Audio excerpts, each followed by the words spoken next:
नमस्कार, रिपब्लिक बिहार देख रहे हैं आप। मैं हूं आपके साथ सुंदरम कुमार।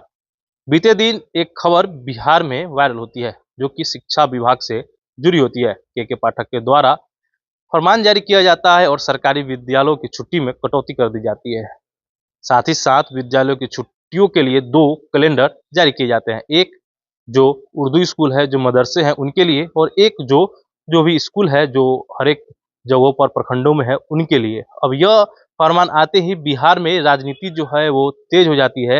बीजेपी इसको इस्लामिक नज़रिए से देखती है, तो वही तेजस्वी यादव का कहना है कि अगर मैं धर्म और जातिवाद में विश्वास करता तो मेरी पत्नी ईसाई है, तो मैं उससे कभी शादी नहीं करता। हालाँकि इन सब के बीच जो राजनीतिक चर्चाएँ हैं वो काफ़ी गर्म है।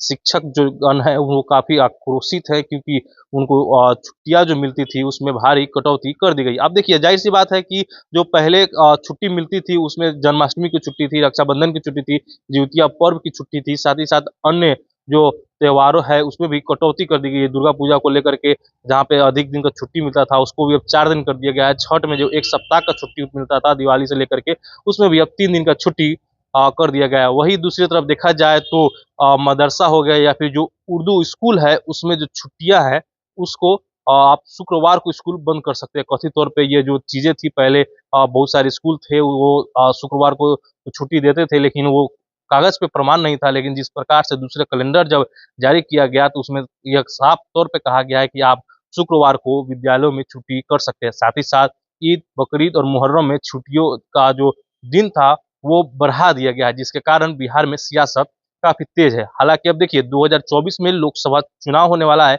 ऐसे में सरकार ने क्या किया है कि जो गर्मी की छुट्टियाँ हैं वो 15 अप्रैल से 15 मई के बीच कर दी गई है। हालाँकि शिक्षा विभाग के द्वारा यह कहा गया है कि चुनाव के मद्देनजर रखते हुए गर्मी की छुट्टी को 15 अप्रैल से 15 मई तक किया गया। अब देखिए बिहार में जो गर्मी है वो मई के बाद जो है काफ़ी सातवें आसमान पे होता है, और वो जो गर्मी है पूरा जून महीना तक रहता है। ऐसे में 1 महीना का ये छुट्टी और इसके साथ-साथ आने वाले दिन में इंसेफ्लाइटिस का कहर जो है वो बिहार में देखने को मिलता है। बच्चों को आगे भी परेशानियाँ होगी। अब इन सब के बीच जो वाक़ई में जो एक तरफ से राजनीति तो हो रही है, दूसरी तरफ समझने वाली बात है कि जो छुट्टियों का रेशियो था उसको कम किया गया है। अब क्या वाक़ई में बिहार जो है वो शिक्षा के मामले में इससे तरक्की कर पाएगा? उन लोगों का जो मानसिकता है, जो शिक्षक हैं वो पढ़ाने जाते हैं, क्या वो वाक़ई में इस छुट्टी से खुश होंगे? अब देखिए, छुट्टी में आप कटौती कर रहे हैं और दूसरी तरफ टाइमिंग जो है वो अब 9 बजे से लेकर के 5 बजे तक, शाम तक के 5 बजे तक आप कर रहे हैं। काफ़ी समय जो है एक शिक्षक को स्कूल में बिताना पड़ेगा, और उसके बाद जब वो घर वापस लौटेंगे थके हारे तो फिर वो डेली का रूटीन हो जाएगा। उसके बाद अपना परिवार है, तो कहीं न कहीं ये जो फरमान है इसको वापस लेने के लिए शिक्षक जो है वो विरोध तो करेंगे ही, और दूसरी तरफ राजनीति भी काफ़ी तेज़ है। 2024 और 25 का लोकसभा विधानसभा चुनाव बिहार के लिए काफ़ी अहम होगा। एक तरफ सरकार जो है नौकरियाँ बाँट रही है। अभी हाल ही में आप देखे होइएगा कि किस प्रकार से बीपीएससी के द्वारा शिक्षक बहाली की गई, और हर एक प्रखंडों से काफ़ी संख्या में शिक्षक जो हैं वो बहाल किए गए। हालाँकि उनकी पोस्टिंग काफ़ी दूर कर दी गई है। तो वैसे युवा हैं वो काफ़ी खुश है, तेजस्वी यादव से प्रसन्न है।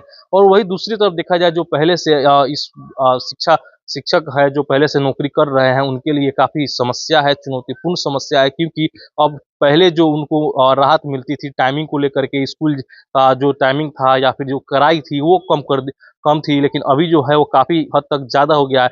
जाँच भी काफ़ी सारी हो रही है, बच्चों में पढ़ाई का जो रेशियो है उसको भी देखा जा रहा है। तो इन सब के बीच देखना होगा कि शिक्षक जो है किस फ़ेवर में जा रहे हैं। हालाँकि हम आने वाले दिनों में कुछ शिक्षकों से बात करेंगे और ये जानना चाहेंगे कि शिक्षा विभाग यानी के अपर मुख्य सचिव के पाठक के द्वारा जिस प्रकार से सख्ती बरती जा रही है, जो नया कैलेंडर जारी किया गया है, छुट्टियों में कटौती की गई है, इन सब पे क्या कुछ उनका कहना है। क्योंकि ज़ाहिर-सी बात है जिस प्रकार से बिहार में शिक्षा की स्थिति काफ़ी लचीला है, लचर है, और इसको सुधारने के लिए कहीं न कहीं एक बड़ा प्रयास किया जा रहा है। तो वहीं दूसरी तरफ यह भी देखना होगा कि इस प्रयास से क्या वाक़ई में बिहार का शिक्षा बदहाल से बेहाल से तरक्की करेगा, बच्चों में एजुकेशन जो है वो बढ़ेगा, या फिर ऐसा ही कुछ रहेगा। फिलहाल के लिए खबर में इतना ही। बने रहिए रिपब्लिक बिहार के साथ। आप सभी का बहुत-बहुत धन्यवाद।